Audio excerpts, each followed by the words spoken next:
Thank you. Welcome, everyone, and thank you for being here today to celebrate the life of Mary Hotaling.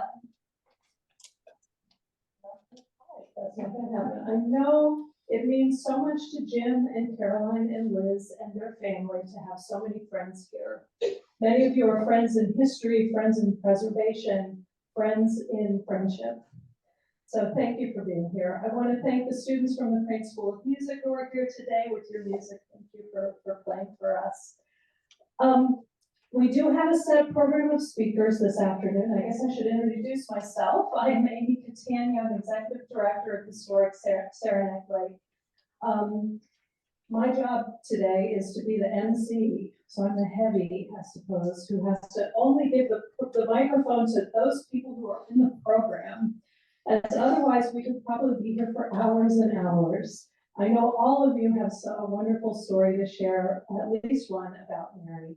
And we are eager for you to share those stories on our display board outside for the family to see and for us to preserve in Mary's honor. So I've said a number of times in the past few weeks, Historic Saranac Lake wouldn't be here without Mary, and that's true. Mary helped to found Historic Saranac Lake, and she had laid a foundation here that all the growth that we have experienced since our founding rests upon. I want to tell you about some of the things that Mary worked to accomplish at HSL. Sorry, it's kind of a long list. Mary worked with others to found HSL as an architectural preservation organization about 45 years ago. The first project was to list some 200 buildings to the National Register of Historic Places. Through this work, the architectural history of the community was documented and a path was charted for its preservation. Mary was the ambassador for preservation, explaining its importance one person at a time, one smile at a time, listening more than talking. It wasn't all about buildings. Mary loved human history too, and she helped to organize 2 reunions for TB patients. These 2 events were important for informing our understanding about the patient experience in Saranac Lake, and lasting friendships were formed. Mary and Phil Gallows worked together to write the book Pure Cottages of Saranac Lake, which was a monumental feat, and the book continues to educate the public about our history. 3 buildings probably would not be here today if it weren't for Mary. She worked to restore the Union Depot, the Bartok Cabin, and this building. Mary understood that with care, special places outlast people. And these places go on to shape the next generation to be more community-minded. All 3 of those buildings, thanks to Mary, are still here. It's our job to continue to work to care for them. Many of you have generously given in Mary's memory. She would be very happy for this. So thank you for your support. Mary supported other institutions, and I'm sure there are more than I'm going to list here, but the Village Improvement Society, Stevenson Cottage, the Saranac Lake Free Library, the Sound Adirondack Growth Alliance. She was a proud longtime member of the Reviewers Club. In the midst of all of that she was accomplishing, Mary went back to school, and she got her master's in architectural preservation at the age of 50, with her thesis on William Coulter. She accomplished all of this before the internet made getting things done so much easier. So we have to admire that in her. So I came along to Historic Saranac Lake about 15 years ago. I learned a tremendous amount working with Mary. She was an amazing researcher, an incredibly intelligent and well-read person. She was eager to see something special in whatever or whoever was right in front of her. She had this childlike fascination with finding things out. I just love the photo of her in her obituary as a child, looking so intense and fascinated with the flower she was holding. That was Mary. As I took over more of the work of Historic Saranac Lake, Mary had the space to step back and write her book on Dr. Trudeau, A Rare Romance in Medicine. It's an incredible resource that we are very grateful to have. She also became a huge fan of our wiki website and contributed much of her vast knowledge to the community to the website. So HSL was Mary's world. It was her second family, her second home, and I'm sure it wasn't so easy for her to have me suddenly sit down in the middle of her second living room and stir up trouble. I was a newcomer who knew very little about the community compared to Mary, who knew next to nothing about architectural preservation. But she accepted me with grace and good humor because she recognized that I was trying to do good things, and because she's just that kind of person. Generous, good-natured, wanting to do right by people, wanting to do right by Historic Saranac Lake, and wanting this place to outlast her. I'm pleased to say that this place will indeed outlast all of us. Today, we are here at Historic Saranac Lake, growing to become a 2-building museum campus with the rehabilitation of the Trudeau building next door. The project started in 2019, years after Mary had officially retired from Historic Saranac Lake, but I actually credit her for making this happen too. We held a planning meeting early on to decide what to do about the Trudeau building. And some board members were there, Mary and Jim were there. And I wasn't sure what we would decide because this was a pretty heavy lift for our little organization. But about halfway through that meeting, I looked across the room and I saw this spark in Mary's eye. And I thought, okay, here we go. I knew we were going to do it. In recent years, Mary came back to be an important part of Historic Saranac Lake again. And I credit my colleague Chessie for that. Chessie reached out to Mary to involve her in cataloging our collection, and Mary became a regular volunteer, sitting in her same old chair, doing. Stop crying. Okay. Sitting in her same old chair and doing what she loved to do most. Looking at old stuff and identifying things, drawing connections, bringing history to life. For us, it was a true gift to have Mary here once a week. Coming in with that smile and her laugh, and always eager to listen to a story or to tell one. So I worked with Mary the day my youngest son, James, went off to kindergarten. And she liked to remind me that she was here that day when I came into work after crying as I drove behind the school bus. And last week, that same little boy started his junior year in college. So I've been here at HSL all that time, opening up this little museum every day in this neat little town called Saranac Lake. I'm so grateful that Mary created this space for me to live out my professional life. I'm grateful to have counted her as a friend. I have one more paragraph. There we go.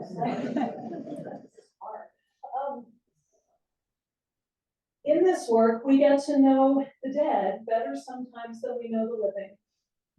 Mary and I always referred to John Black in the portrait as our John, even though, as opposed to his nephew, John, who we actually met. Our John died in 1923, but he was very much alive to us.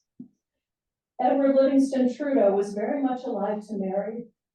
In fact, Jim, I suspect that sometimes you felt like you were competing with him for Mary's attention. It's also true about this line of work that many of the people we get to know are older and they pass away. Mary was close to so many people who have left us.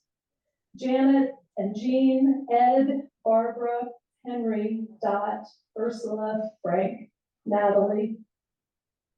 I could list hundreds of people who Mary knew through HSL who are no longer with us. Mary is in good company, and it's our good fortune to have been in hers.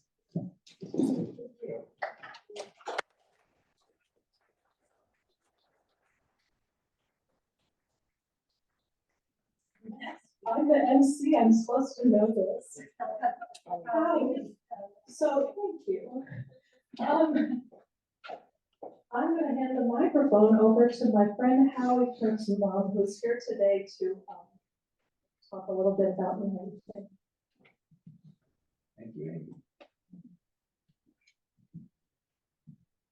This is sort of a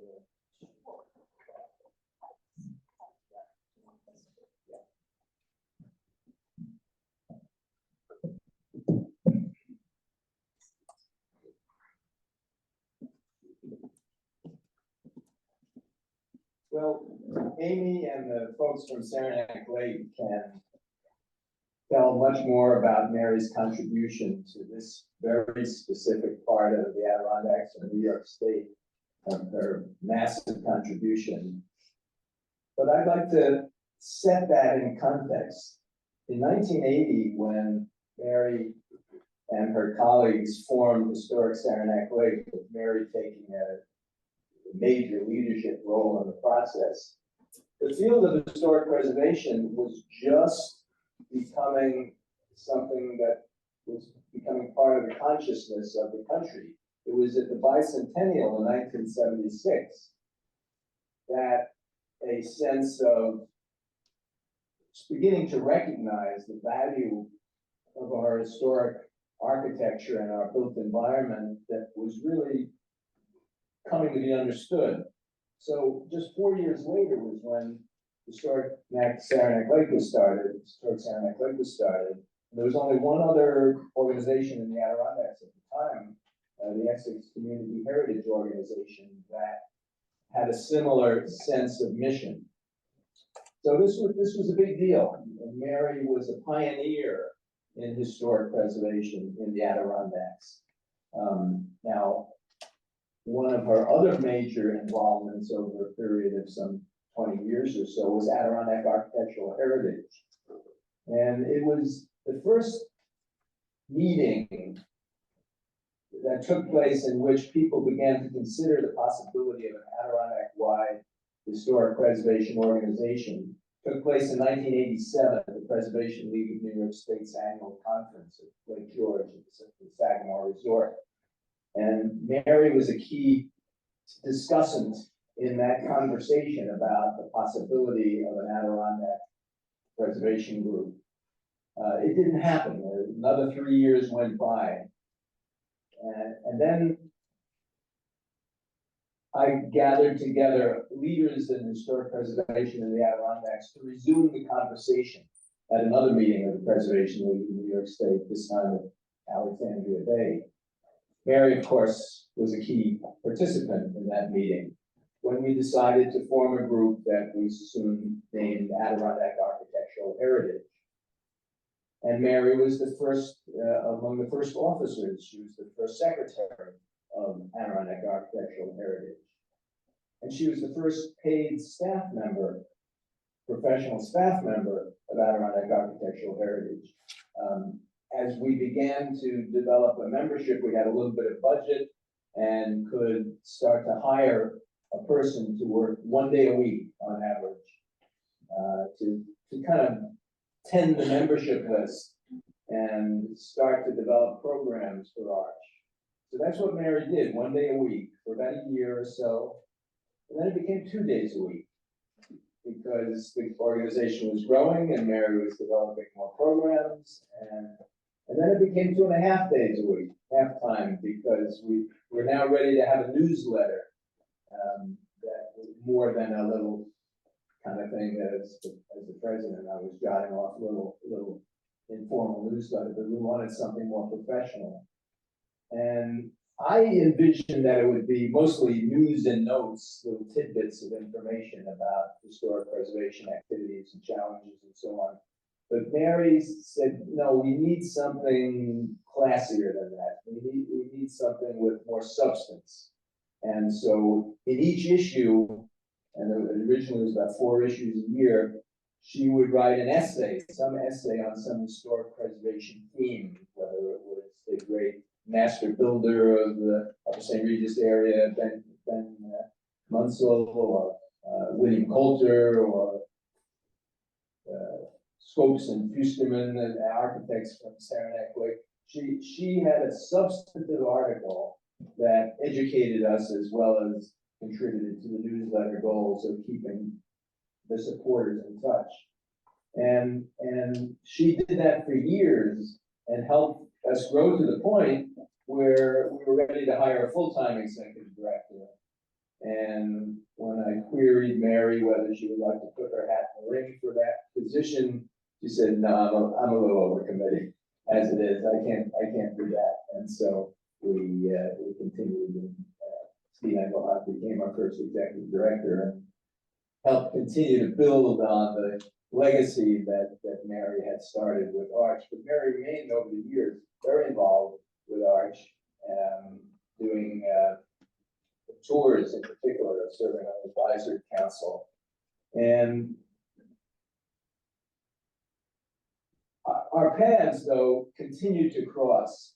And I just want to share a few examples of the ways that Mary and I kept on working together over the years and how she contributed in so many different ways to Adirondack history and preservation. One of those, the subject, it was the early 1990s, mid 1990s. The subject was this building, the Trudeau Laboratory. She, on behalf of Saranac Lake, she wanted to see if there's a way that Historic Saranac Lake could become the owner of this wonderful historic building. So she asked me to accompany her as president of Arch. She asked me to accompany her as the director of Historic Saranac Lake to talk to the president of Paul Smith's College and ask him to donate the building that we're sitting in today. And I thought that was a pretty big stretch. That was kind of gutsy. But Mary said, no, it's realistic. You know, if we don't ask, who knows? The college doesn't have any use for this building, really. It's kind of a bit of a white elephant to them. Maybe something could happen. And so we went and met with, I forget his name, David, somebody out there, Chamberlain. Yes, thank you. Dave Chamberlain, the president of Paul Smith's College at the time.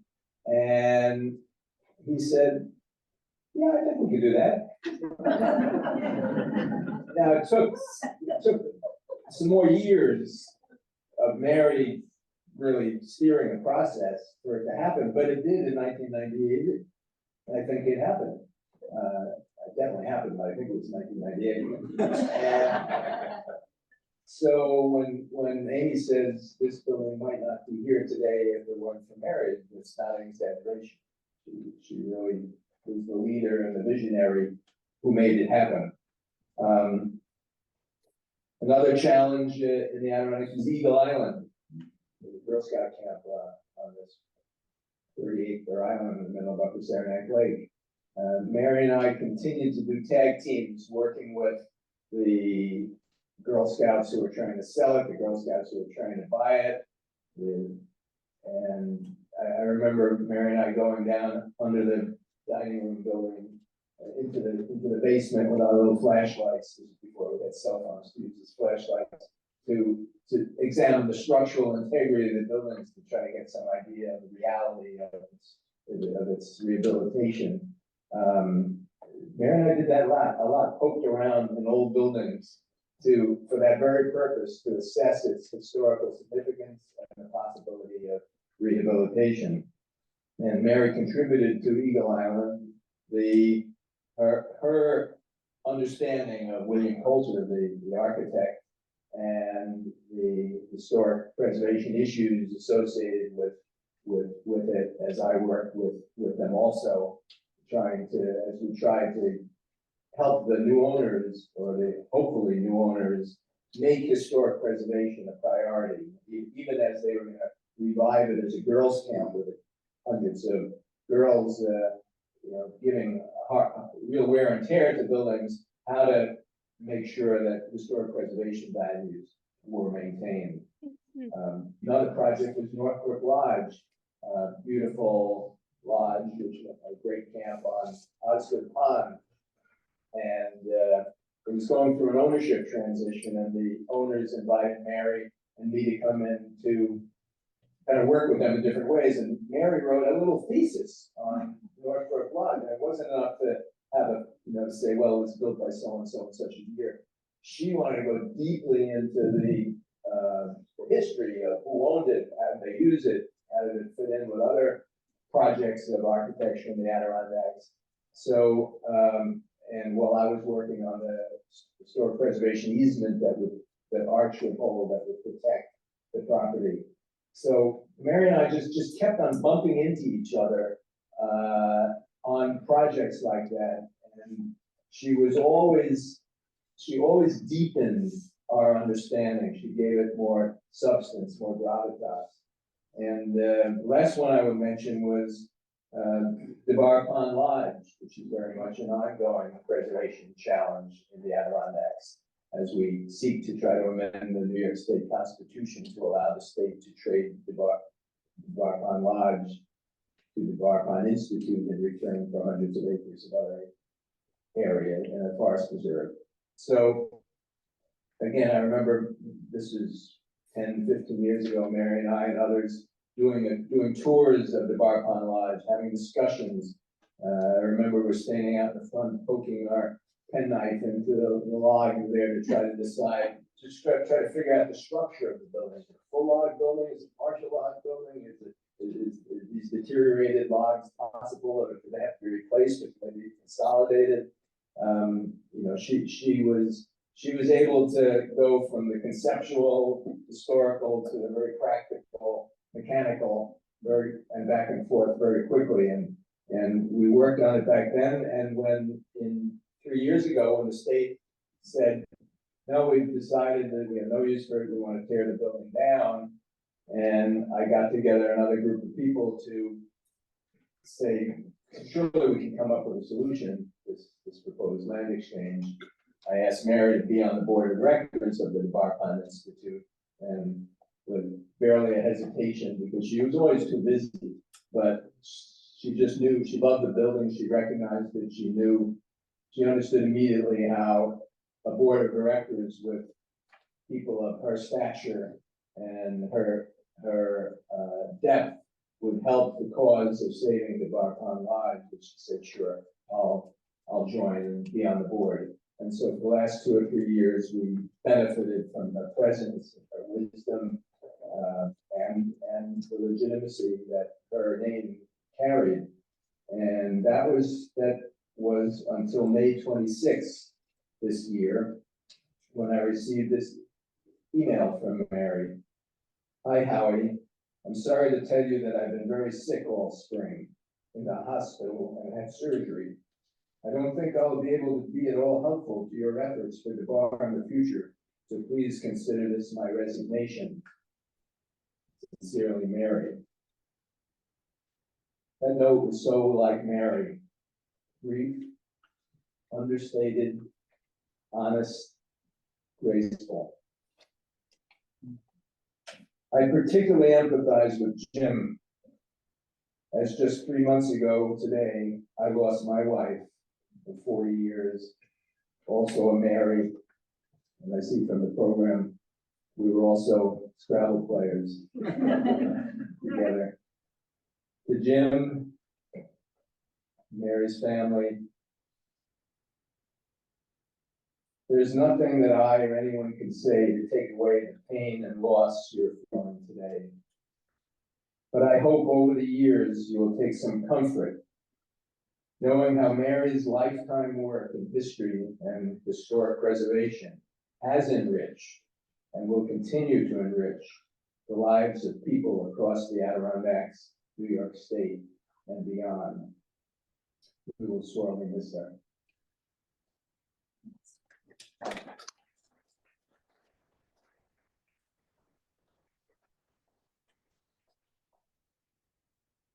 Hi, I'm Susan Fowler. I'm one of Mary's daughters. My sister Caroline is responsible for the program and almost everything that happened here today with Amy and Jesse. So a special thank you, my sister Caroline, for keeping us organized. My mother was never a person who left the opportunity to give you a research assignment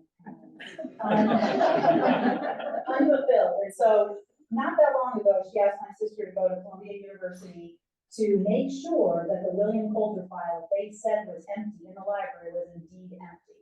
And so Caroline had to go to Columbia University and get down there and take pictures and say, no, Mom, it's actually really empty. So I'm sure if my mom had an opportunity, she would be saying, well, could you check, Coulter and other, she'd come up with about 10 other names, but we'll have to go back and check.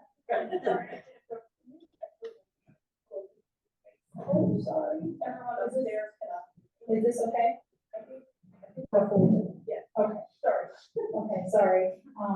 So my mom left notes everywhere in the house, instructions on everything, and this was before she was sick. That was what she would do. And we found recently by accident a 3x5 card in her bedside table that said "Poems to be read at my funeral." She left this there a long time ago. There's a lot of dust on this note. But I just thought, well, we'll read these poems. And some of you might have a better idea than I do as to what these poems mean or why we're reading them. This first one will be a little bit obvious. Gerard Manley Hopkins. Margaret, are you breathing over Golden Grove on leaving? Leaves like the things of man you with your fresh thoughts care for, can you? Ah, as the heart grows older, it will come to such sights colder. By and by, nor spare a sigh, the worlds of weep near lie. And yet you will weep and no lie, no matter child the name. Sorrow's springs are the same. Nor mouth had, nor mind expressed, what heart heard of, ghost guessed. It is the blight man was born for, it is Margaret you mourn for. So my mother loved to read anything. And she was a big reader and she read to us a lot. So a few of these, I think our mother did read to us as kids, but I don't really remember. But my parents had a nice tradition of getting the Times on Sundays and going to Nori's and getting their croissant and their coffee. So if you miss my mother, definitely get your favorite reading material and go hang out at Nori's and have a little meal. The second poem she chose was The Swing by Robert Louis Stevenson. This reminds my sister and me of her love of family history and the farm in Fauerbach, which is a farm about an hour and a half north of Frankfurt, and also Slovakia, where The smile on her face when she went to the family farm in Slovakia was the best smile, Mary smile ever, except when they got the lab building and when the furnace, this boiler started. And she would say, the heat's on, she was just like ecstatic about that. So those are the kinds of things that made my mother very happy. The Swing by Robert Louis Stevenson. How do you like to go up in a swing, up in the air so blue? Oh, I do think it's the pleasantest thing ever a child can do. Up in the air and over the wall till I can see so wide, rivers and trees and cattle and all over the countryside. Till I look down on the garden green, down on the roof so brown, up in the air I go flying again, up in the air and down. The next one is Father Fox's Penny Rhymes. And this one, reminds me, my mom was great with a roof rake. She was great at taking down ice dams. She was a facilities manager. And if there was a problem that was practical, she would take appliances apart to find a spring to put it in something else. She was very good at problem solving. And for some reason, this poem reminds me of that. The sky is dark, there blows a storm. Our cider is hot, the fire is warm. The snow is deep, the night is long. Old Father Fox, will you sing us a song? Mr. Lister sassed his sister, married his wife because he couldn't resist her.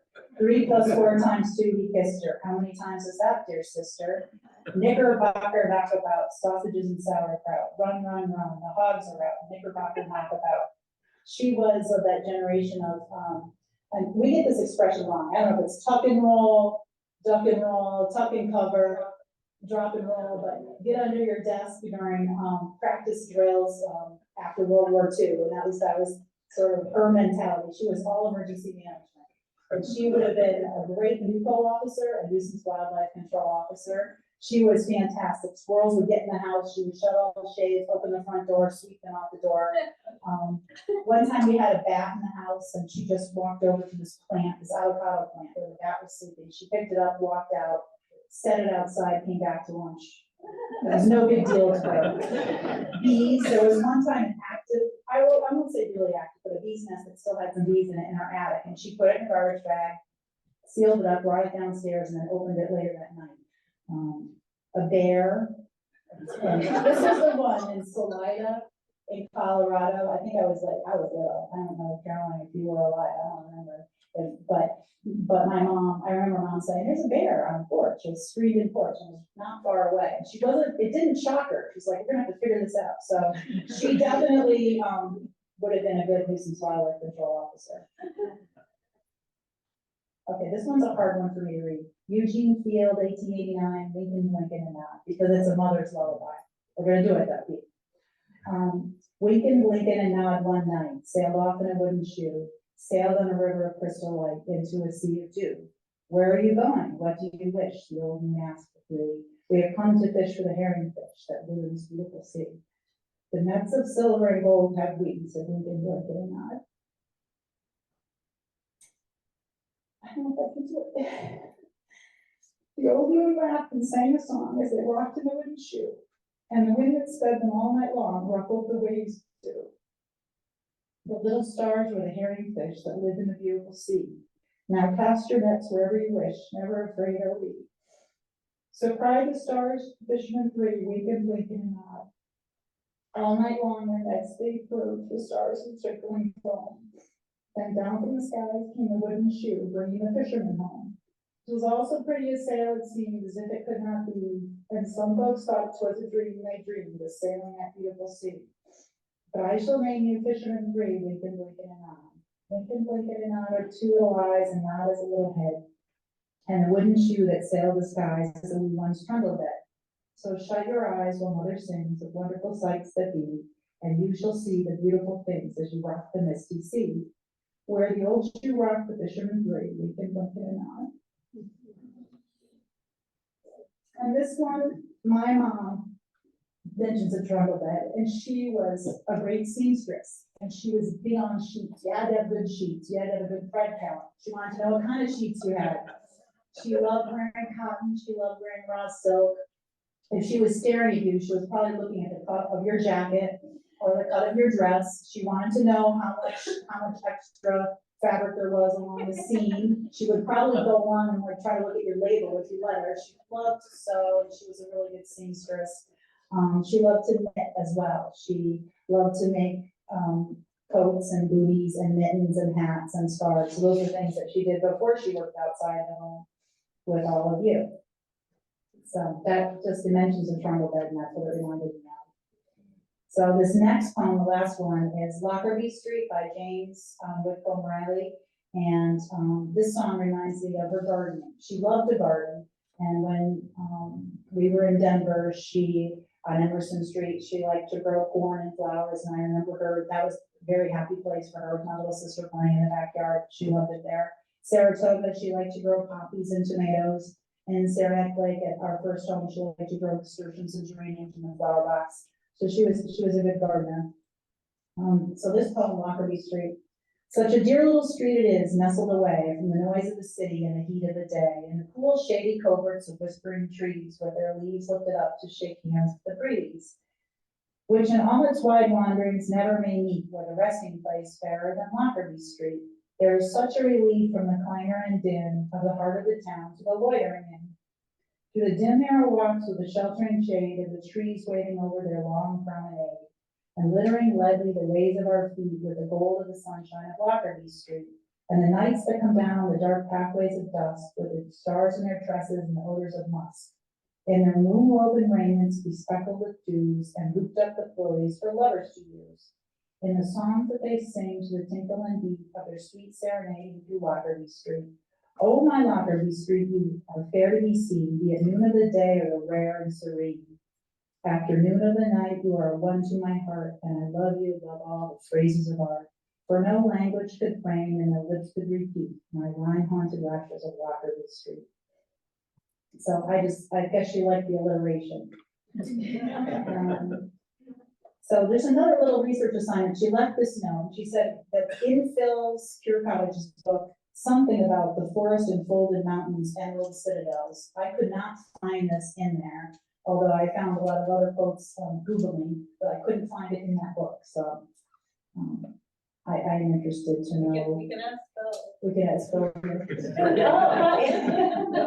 So, I used to call the area the Emerald City.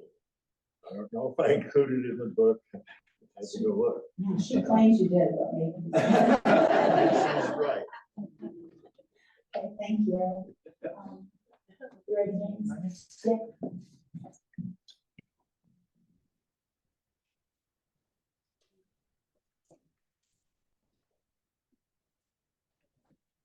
Everybody. Thank you for all coming out. Whenever someone dies, I think the best way to remember them is to try and take on their best qualities and repurpose them in your own life. For the last few weeks, I've been reflecting on how amazing a person my grandma Mary was, and thinking of all the qualities that made her a great person. And for starters, she always had a lot of chocolate in her house. The quality we can all easily replicate and should strive towards if we wish to live a long and fulfilling life as she did. In addition to the chocolate, another great quality she possessed was the great interest she took in the lives of others. It was evident in her work here at Historic Saranac Lake, and in how excited she would get whenever me and my brother told her whatever we were interested in at the time. She was always really enthusiastic about her interests. And for me, a moment that best illustrates how encouraging and supportive of a grandmother she was is when I was talking to her on the phone because she asked what I was up to that summer, and I was doing a lot of kayaking. And about a week later, she sent me this article, this New York Times article, about this German guy named Oscar Speck, who in the 1940s, he kayaked from Germany through the Mediterranean, through the Persian Gulf, across the Indian Ocean, all the way to Australia, where they turned him into a prisoner of war because he was just this random German guy floating around the ocean. He eventually got out and had a good life. But it's attached to the note, but it's just a sticky note, and it said, "This seems like something you would do, Grandma." I was in church, and the kayaking or going to prison. But that didn't strike me as something a grandma should encourage. You know, grandma should encourage safe activities like basket weaving, which she did. She sent me and my brother to a basket weaving class. My basket was a hot mess, and Tommy's was more structurally sound. Obviously, I haven't kayaked around the world, but I certainly felt like I could have with the support of my grandma. And I can't sum up my grandma in one speech, because I only had my relationship with her, but I see that there's a lot of people here that obviously had some type of relationship with her, and I really appreciate it all coming out. Thank you.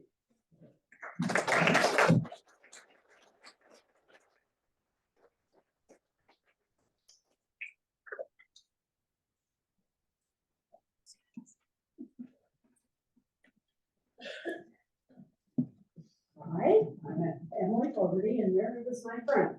And I would like to call this Three Calls for Mary. Okay, now we had a bed and breakfast, and at this bed and breakfast, we had a woman by the name of Christina Sinestris, who was a musician. She came with the great singers, I think, for the summer to accompany them. And we told her about our truck cottage just up the street. So we directed her to Nancy and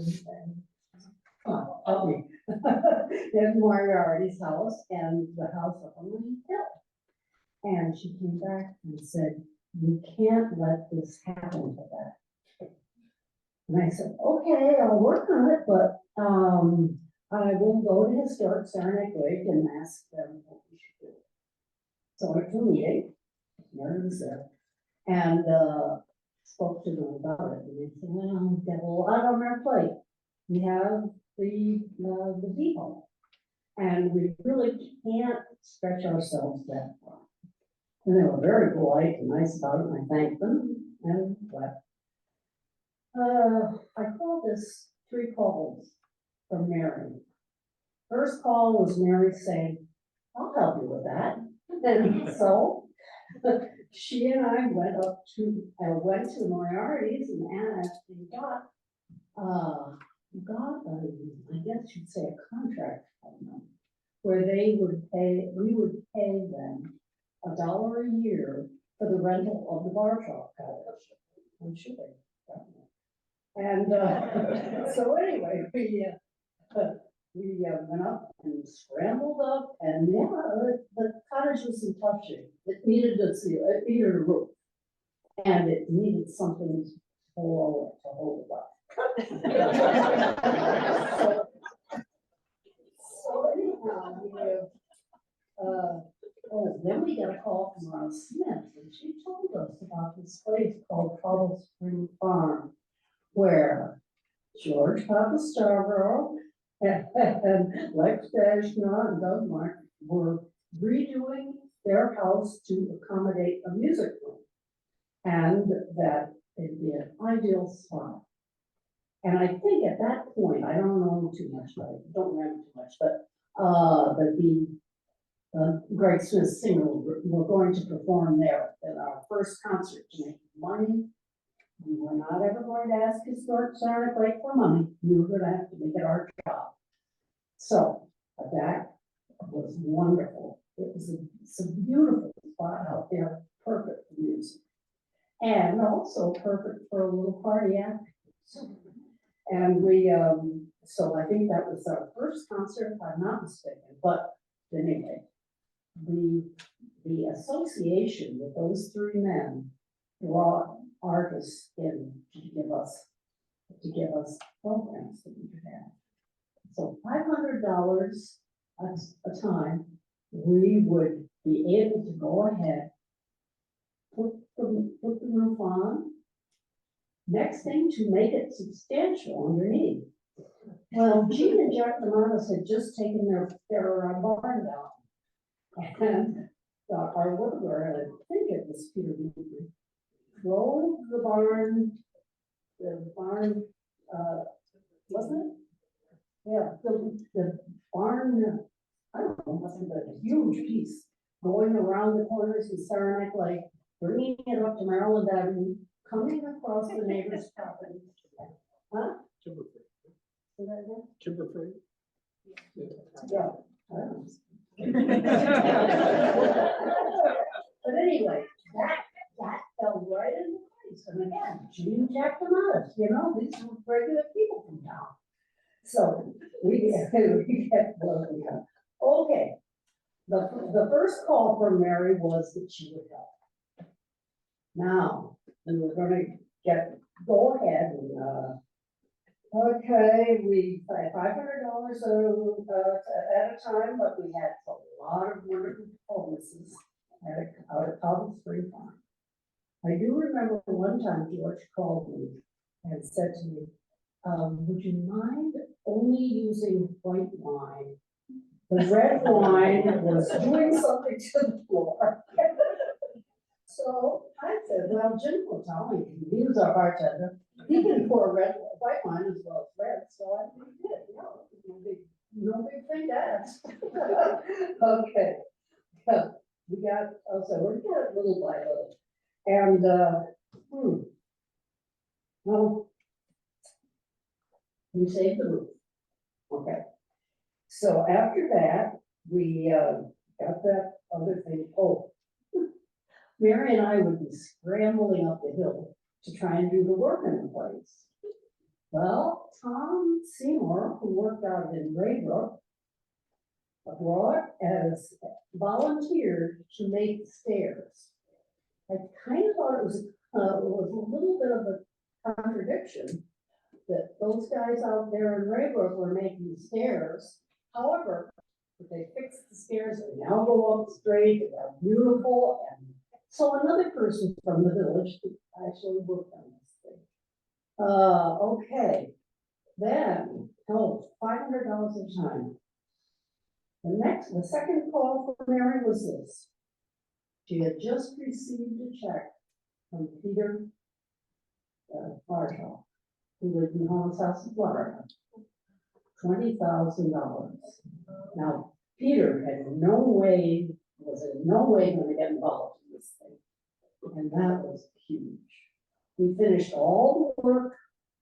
People from town were giving us an ice box, beds, and things that were of the time that Bartok had been there. And so anyway, we were able to spend that $20,000 quite well. But now it was ready. It was going to be ready for the public. So the Greg Smith Singers again had offered a program, and we had it at opening day. And the bad thing about that was you guys were in Europe at the time when we had the opening day.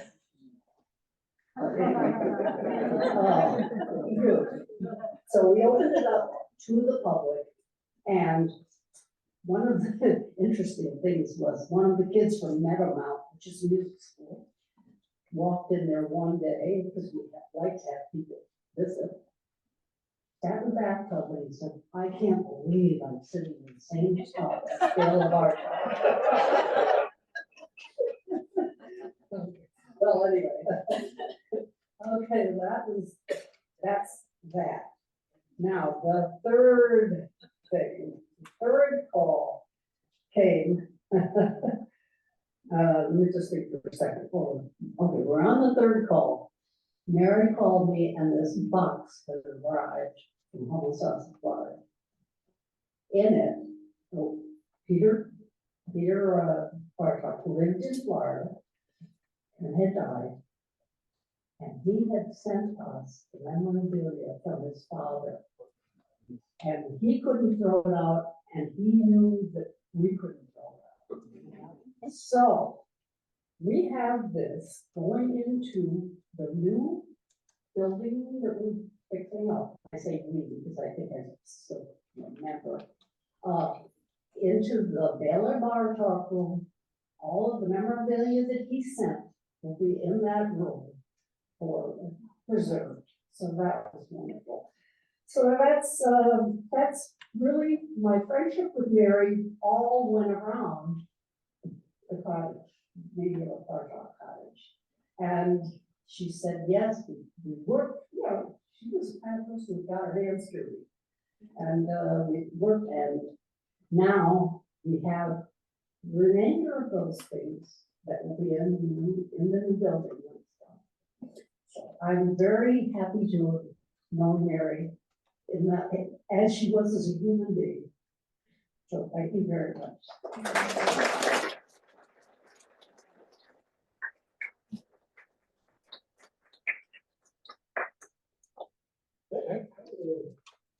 There's really more about Mary than we do. I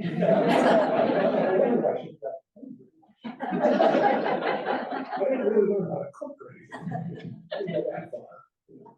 But it's wonderful that we do. Thank you. The history that hasn't been talked much about is our history. And that 60 years ago, this is 1962. At the Department of Architecture, Illinois. We were married 2 years later in Philadelphia, and she got interested in historic preservation of buildings. Not only from that, but she walked across a block in Rittenhouse Square. She walked across the square to the Free Library, which when she came back across, she was pregnant with Liz. She left the bag of Liz was open. That's what I'm sort of remembering. Although this is all wonderful too. I remember this earlier years we did some of that stuff. I have to explain a little bit, and this is probably a gift, but I was trained in modern architecture. And if you know what happened in the 60s in modern architecture, you ripped down the old historic buildings and built white cubes for socialist worker houses. That's modern architecture that I grew up with.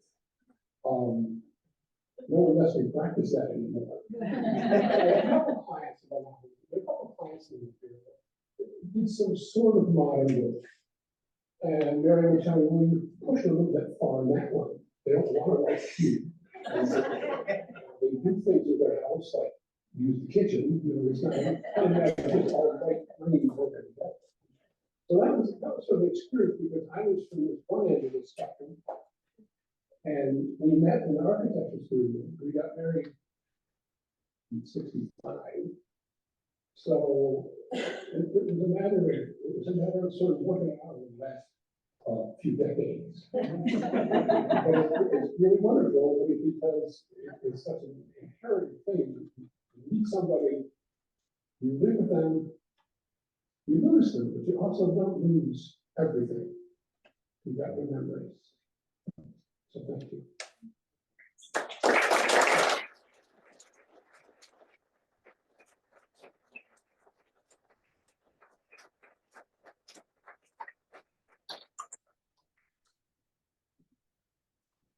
Thank you, Jim and the family. This was lovely. What a wonderful celebration of Mary and Emily. The family has provided some refreshments, so we hope you all stay around, share your stories of Mary, and oh yes, and we have more music. Thank you. Thank you, musicians. Let's listen to the music. Thank you.